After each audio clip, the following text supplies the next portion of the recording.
ഛത്തീസ്ഗഡില് ഇവരുടെ ജാമ്യാപേക്ഷ തള്ളി എന്നൊക്കെ പറയുന്നത് ഇത്രയും ചാനലുകളും സംഗതിയൊക്കെ ഉണ്ടായിട്ടും ഇന്ന് വരെ ആ FIRന്റെ ഒരു കോപ്പി ആരും കാണിക്കുന്നില്ല, ആർക്കും കിട്ടിയിട്ടില്ല എന്നാണ് എനിക്ക് തോന്നുന്നത്.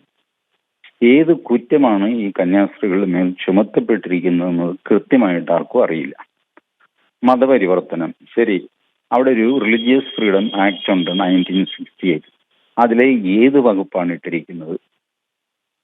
ഹ്യൂമൻ ട്രാഫിക്കിംഗ് ഏത് വകുപ്പാണ്? മറ്റെന്തെല്ലാം വകുപ്പ് ഇട്ടിരിക്കുന്നു? സാധാരണഗതിയിൽ ഇത്തരം കേസുകൾ സെഷൻസ് കോടതിയിൽ ജാമ്യാപേക്ഷ പരിഗണിക്കുന്നതാണ്. പക്ഷേ ഇപ്പോൾ എല്ലാ TVയും പറയുന്നു ജാമ്യാപേക്ഷ തള്ളി, ഹൈക്കോടതിയിൽ പോകാൻ പറഞ്ഞു.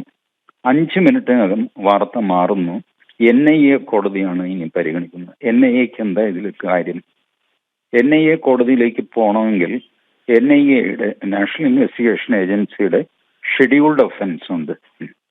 ആ ഷെഡ്യൂൾഡ് ഒഫൻസിൽ ഏതെങ്കിലും ഇവർ ചെയ്തിട്ടുണ്ടെങ്കിലാണ് NIA കോടതിയിലേക്ക് കേസ് പോകേണ്ടത്.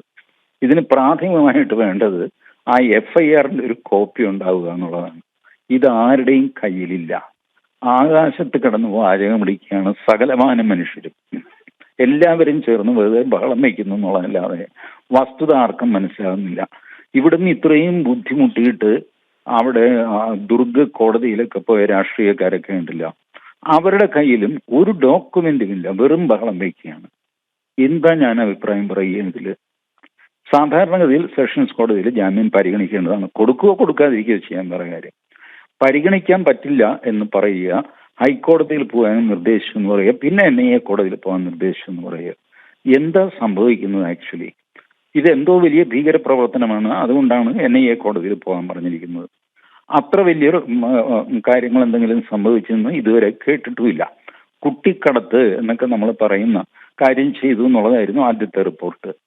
പിന്നെയാണ് മതപരിവർത്തനം അതിൻ്റെ കൂടെ ചേരുന്നത്. അത് കഴിഞ്ഞിട്ട് ഇതായിപ്പോൾ NIA വന്നിരിക്കുന്നു. അപ്പോൾ വസ്തുതകൾ കൂടുതൽ പുറത്തു വരട്ടെ, എന്നിട്ട് ഞാൻ എന്തെങ്കിലും ഒരു അഭിപ്രായം പറയാം. വളരെയധികം നന്ദി ശ്രീ TJ മോഹൻദാസ്. കോടതി ജാമ്യാപേക്ഷ തള്ളിയതുമായി ബന്ധപ്പെട്ട FIRന്റെ കോപ്പി അല്ലെങ്കിൽ അവിടെ എന്തെല്ലാം കുറ്റമാണ് ചുമത്തിയിട്ടുള്ളത് തുടങ്ങിയ രേഖകൾ പുറത്തു വരണം. അത് വന്നാൽ മാത്രമേ കൂടുതൽ വസ്തുതകൾ മനസ്സിലാകുകയുള്ളൂ എന്നാണ് രാഷ്ട്രീയ നിരീക്ഷകൻ ശ്രീ TJ മോഹൻദാസ് നമ്മളോട് പ്രതികരിച്ചത്.